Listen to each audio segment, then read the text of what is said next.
G20 untuk pertama kalinya. Dan pertemuan negara-negara tingkat global ini akan digelar di tanah air pada tahun 2022 mendatang, diperkirakan pada bulan Oktober nanti pendengar ya. Dan rencananya Labuan Bajo ini akan menjadi salah satu destinasi wisata yang digunakan sebagai pelaksanaan konferensi tingkat tinggi G20 pada 2022.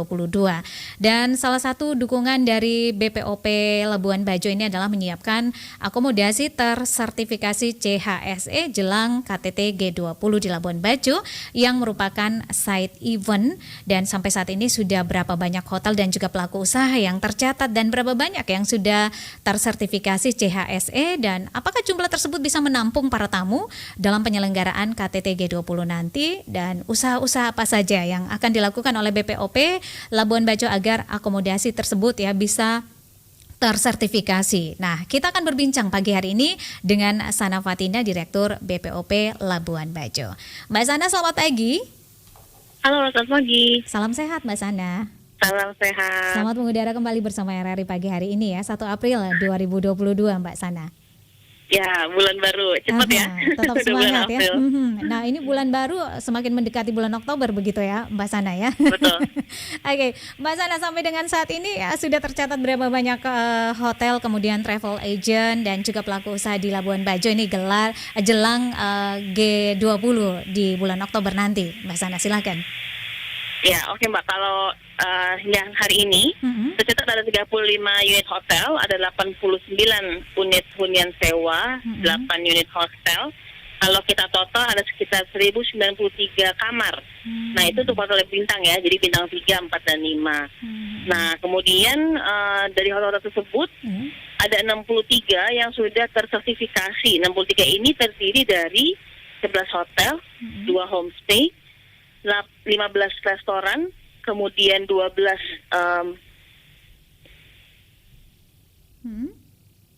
Halo Mbak Sana, silakan. Kemudian 12 transportasi wisata dan 18 wisata tirta. Jadi total 63 yang ada di Manggarai Barat itu sudah certified CHSE. Oke, baik. Nah, dari total yang disebutkan tadi ya, ada 63 yang sudah tersertifikasi begitu ya. Nah, ini apakah bisa menampung untuk beberapa tamu selama kegiatan side event G20 KTT nanti, Ibu Sana? Ya, tentunya untuk kegiatan side event sudah bisa menampung, tidak hanya untuk menampung akomodasi ya, tapi juga untuk penyelenggaraan kegiatan. Karena ada beberapa opsi untuk penyelenggaraan meetingnya, jadi bisa meeting di hotel atau di ruangan gitu ya, atau di venue.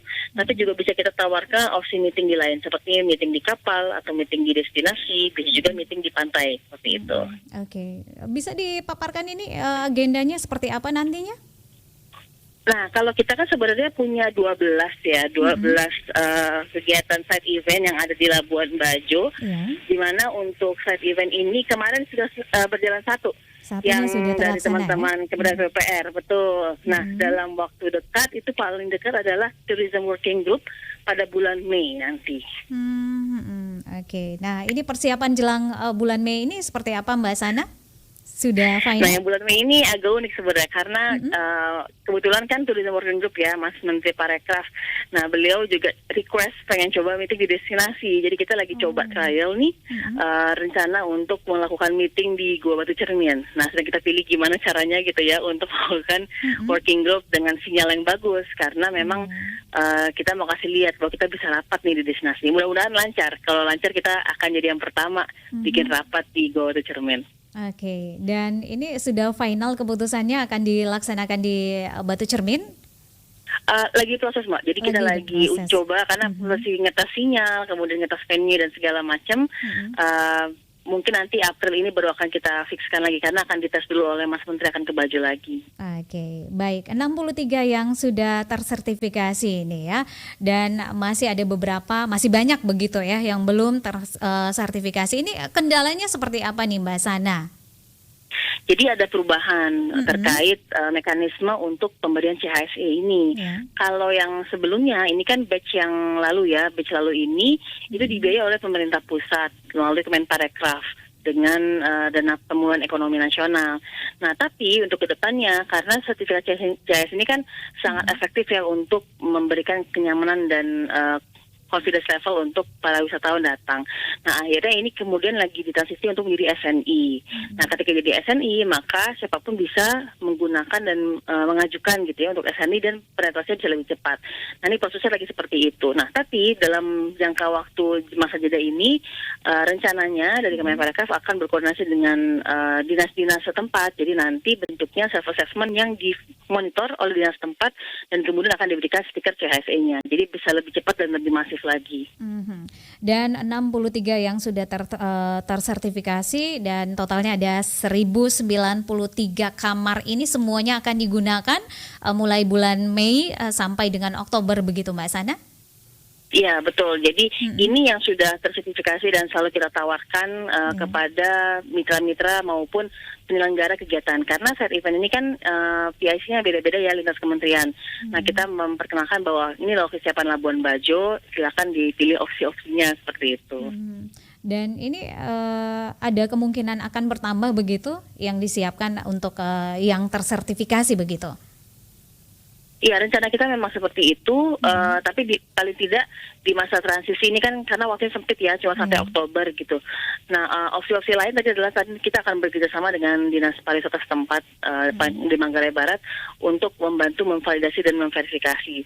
Sebenarnya di sini juga yang paling penting adalah komunikasi dan koordinasinya, karena kan sebenarnya CHS ini kan self-assessment juga ya. Nah, jadi ada kriteria-kriteria yang sudah disampaikan di website juga.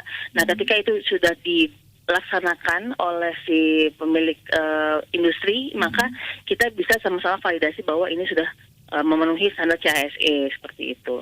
Oke, baik. Untuk kerjasama lintas sektor sendiri, sejauh ini seperti apa Mbak Sana yang sudah dibangun begitu?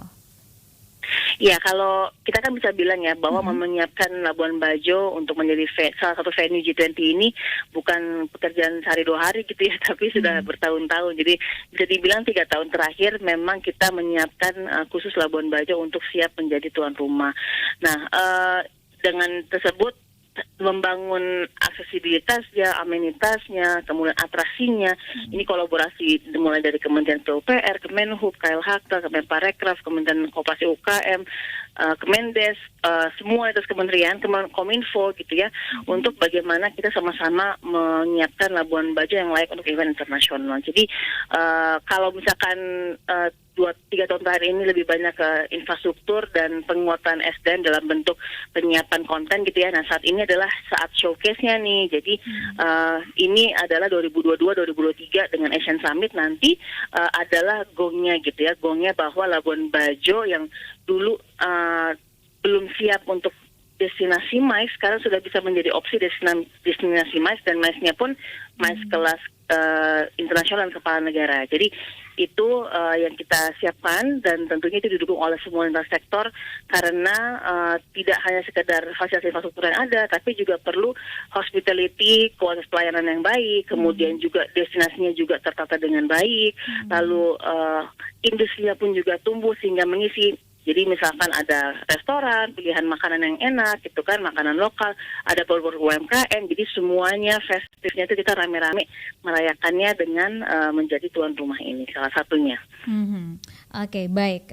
12 kegiatan ya, side event yang akan dilaksanakan di Labuan Bajo begitu ya. Satu sudah sudah nambah lagi ya Mbak. Amin. Masih mau juga ya Mbak ya?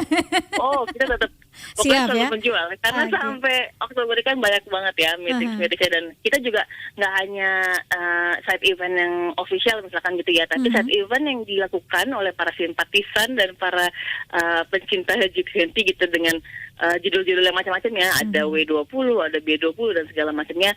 Kami siap untuk di Labuan Bajo, jadi datangnya nggak usah jauh-jauh ke Labuan Bajo aja kalau mau dapat experience yang berbeda. Wow, luar biasa ini ya teman-teman di Labuan Bajo. Baik, ini satu sudah terrealisasi dan 11 lagi nih ya agenda-agenda yang akan terlaksana, dan di bulan Mei tadi menurut informasi bahwa akan diselenggarakan tourism walking group begitu ya di Batu Cermin. Ini rencananya diselenggarakan seperti itu ya Mbak Sana ya. Nah, ini untuk kegiatan-kegiatan lainnya seperti apa persiapan yang sudah dilakukan, dan apa saja kendala-kendala yang dihadapi oleh Mbak Sana dan juga teman-teman?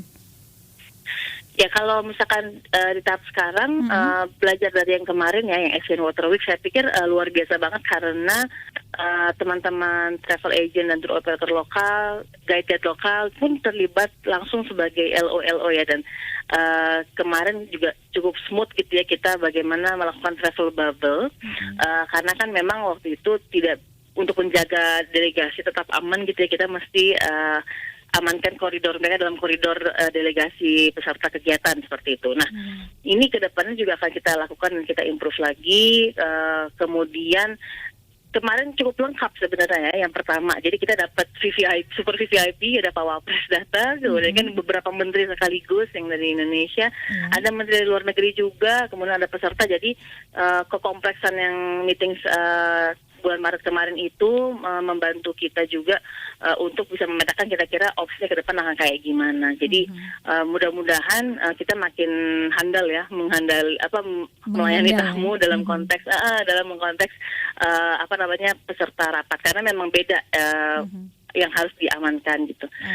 Dan juga yang kita pelajari kemarin bagaimana nanti mengatur flow ya dalam konteks mereka kan pasti akan mau visit ke destinasi utamanya ke Taman Nasional Komodo, jadi kita koordinasi dengan teman-teman BTNK juga, dengan Syah Bandar, kapal yang kayak gimana yang layak dengan standar safety security-nya segala macam. Jadi tidak hanya sekedar aman dan handal pada saat rapat, tapi justru pas dia juga postur atau dia jalan-jalan pasca meeting itu juga menyenangkan, sehingga dalam konteks satu kesatuan gitu ya, akhirnya dia akan pikir, oh saya balik lagi, dia bawa keluarga, oh saya balik lagi bawa teman-teman misalkan. Nah itu yang kita inginkan ya, meninggalkan kesan yang menyenangkan begitu ya.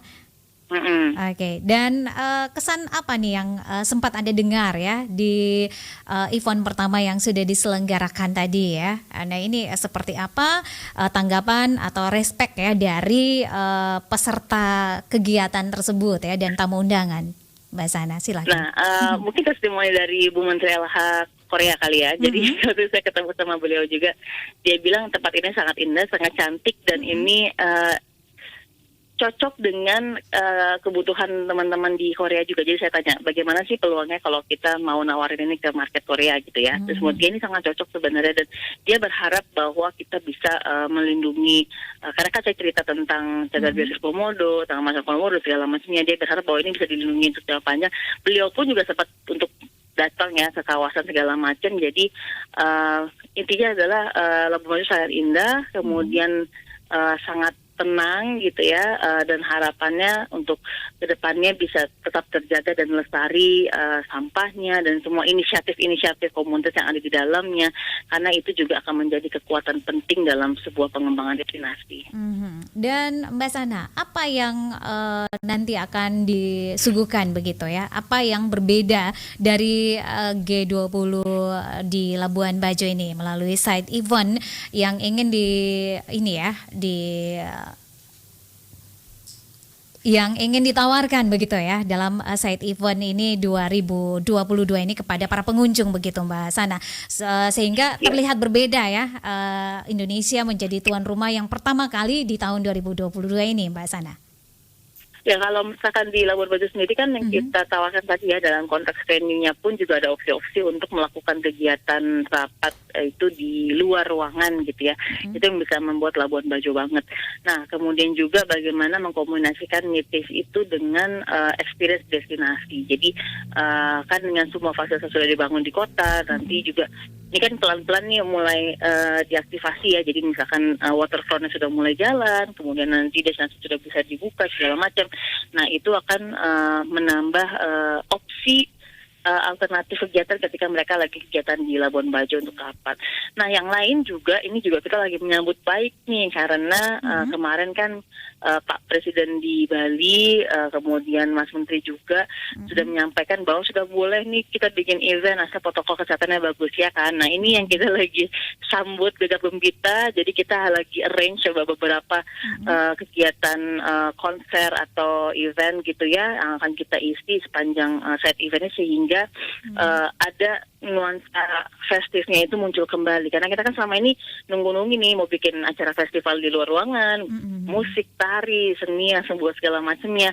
Karena sebenarnya itu yang berbeda gitu ya dengan negara lain gitu. Indonesia tuh punya kekayaan luar biasa, dan Labuan Bajo ini kita memang tampil temanya bagaimana menunjukkan NTT itu hadir dan NTT itu beragam dengan segala kebudayaannya. Nah, bahkan kemarin juga saya koordinasi dengan beberapa bupati-bupati gitu ya untuk mereka bisa menghadirkan istilahnya apa ya, kabupaten night gitu. Jadi kayak malam ini malam Kabupaten Manggarai misalkan, besok Magekeo, besok apa gitu ya, dengan dijadwalkan begitu ya. Iya, jadi benar-benar kita tuh menunjukkan bahwa ini loh keberagaman NTT. Nah, ini kita tawarkan kepada teman-teman penyelenggara kegiatan event G20 lintas kementerian di Labuan Bajo, sehingga ini ada yang mau endorse untuk dinernya dari Kabupaten X, Y, Z, kan seperti itu. Sehingga benar-benar kita gunakan kesempatan ini ya untuk asli ya, promosi habis-habisan gitu istilahnya.